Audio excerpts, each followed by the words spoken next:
100. Coba absen, siapa yang kalau gabut hobinya scrolling? Ada yang scrolling medsos, scrolling YouTube buat nyari tontonan waktu makan, sampai ada juga nih yang hobinya scrolling barang-barang lucu di e-commerce. Sebenarnya kalau scrolling doang tuh nggak masalah ya. Nah, yang jadi masalah itu kalau scrollingnya tuh kebablasan sampai check out. Tapi emang kadang susah sih nahan hawa nafsu buat beli barang-barang yang lucu. Apalagi tuh kalau udah collab sama diskon plus gratis ongkir. Itu tuh rasanya bener-bener harus banget beli di saat itu, menit itu, detik itu juga. Cuma kadang-kadang perilaku konsumtif kayak gitu tadi, kalau nggak dibarengin sama saldo yang cukup juga jatuhnya menyedihkan.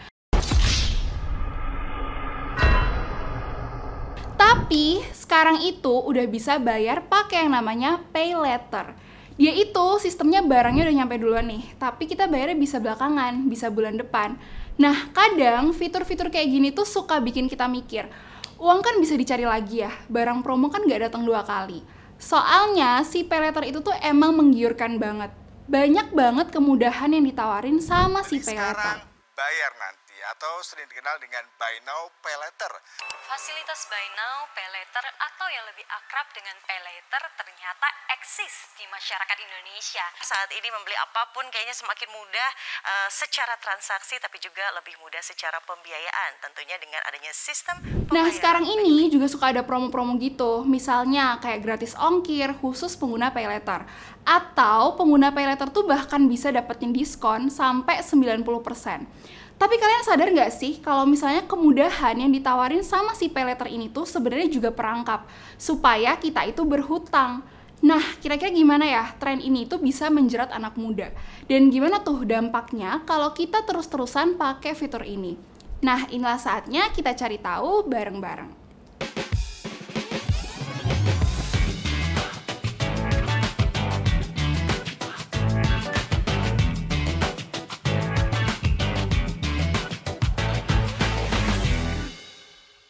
Dulu itu, kalau misalkan kita mau beli-beli sesuatu kan harus pakai uang tunai ya. Kayak apa-apa tuh harus ngambil duit dulu gitu di ATM, supaya kita tuh bisa bayar pakai cash. Tapi makin kesini, transaksi yang awalnya tuh apa-apa pakai uang tunai itu lama-lama geser ke transaksi digital. Sejak pandemi COVID-19 kali ya, dan mungkin karena makin berkembangnya digital juga, makin dikit tuh orang-orang yang nyimpen cash di dompet. Mereka tuh lebih milih bayar buat pakai kris. Kalau ngomongin generasi nih, generasi muda kayak milenial, terus Gen Z, tuh emang lebih suka pakai e-wallet gitu dibanding narik uang di ATM. Makanya banyak tuh kan, toko-toko, terus warung, tukang parkir, sampai abang-abang siomay di pinggir jalan tuh juga ikutan nempelin kris di gerobaknya mereka. Supaya kita-kita ini, kaum-kaum cashless itu pada bisa jajan, pada bisa bayar. Nah, sebenarnya itu sesuai sama data box kalau e-wallet itu metode yang paling banyak dipakai sama konsumen Indonesia buat belanja. Nah, menurut survei itu, sebanyak 74,1% responden pakai e-wallet buat belanja di tahun 2024.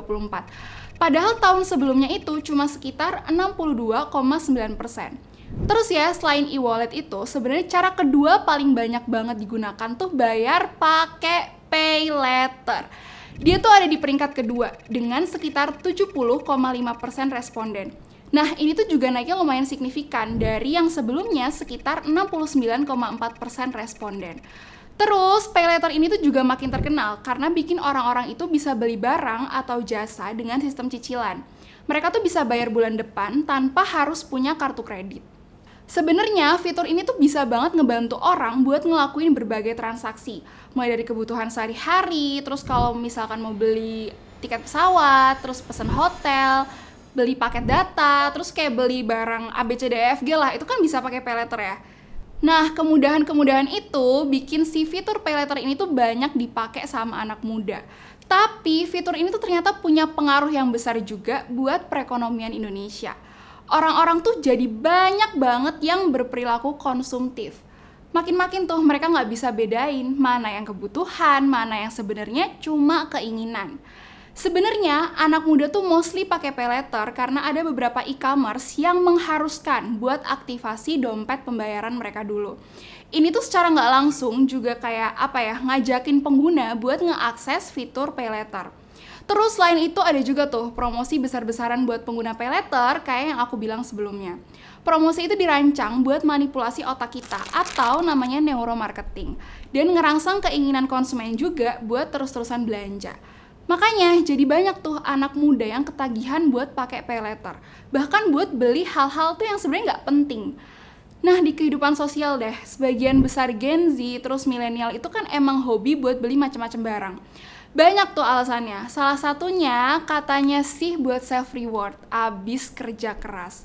Makanya banyak banget tuh kan orang-orang yang suka berlindung di balik kata-kata self reward itu tadi buat nutupin alasan yang sebenarnya cuma impulsif.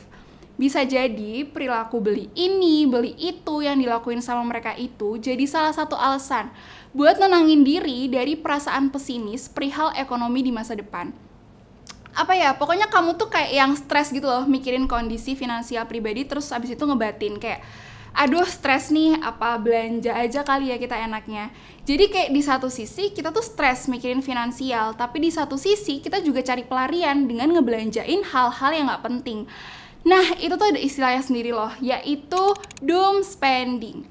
Kalau nggak dikontrol, kebiasaan doom spending itu lama-lama bisa bikin Gen Z sama milenial jadi cepat miskin dibanding generasi-generasi lainnya atau generasi-generasi sebelumnya. Dan milenial disebut bakal lebih cepat miskin daripada generasi lainnya akibat enggan menabung dan punya kebiasaan doom spending. Melansir dari CNBC Make It, sebagian besar orang dari kelompok generasi Z dan milenial cenderung menghabiskan uang untuk membeli barang-barang mewah dan berlibur daripada menabung.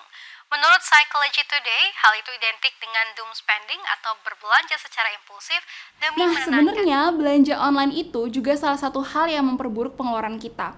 Itu pengaruhnya jauh lebih besar dibanding belanja offline sambil ngelihat barangnya secara langsung.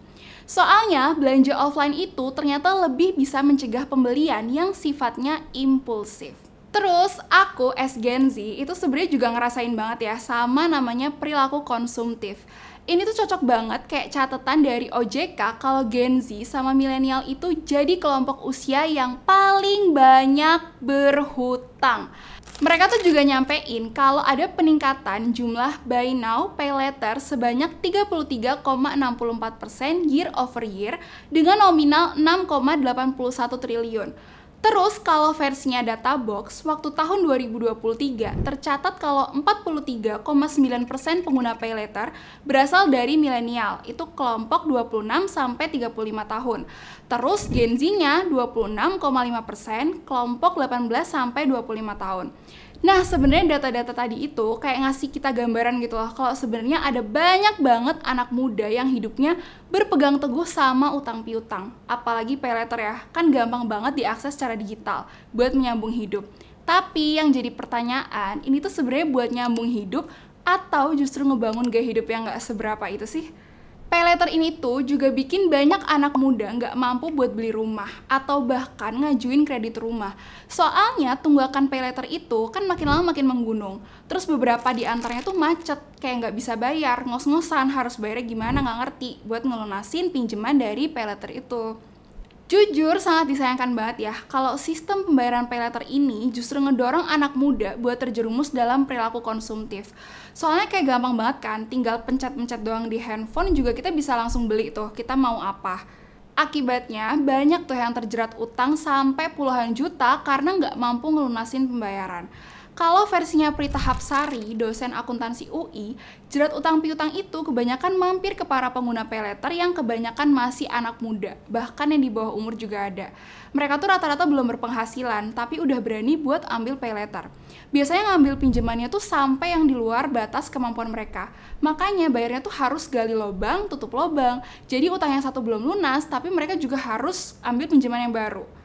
Nah, kayak aku bilang sebelumnya, sebenarnya ada banyak banget kelompok masyarakat, apalagi anak muda yang kejebak karena beberapa faktor. Ada yang karena PHK, terus kenaikan harga pokok, krisis global, bahkan candu sama belanja online. Kecanduan pakai pay later ini dibarengin sama minimnya literasi keuangan. Udah gitu, malah makin memperburuk keadaan.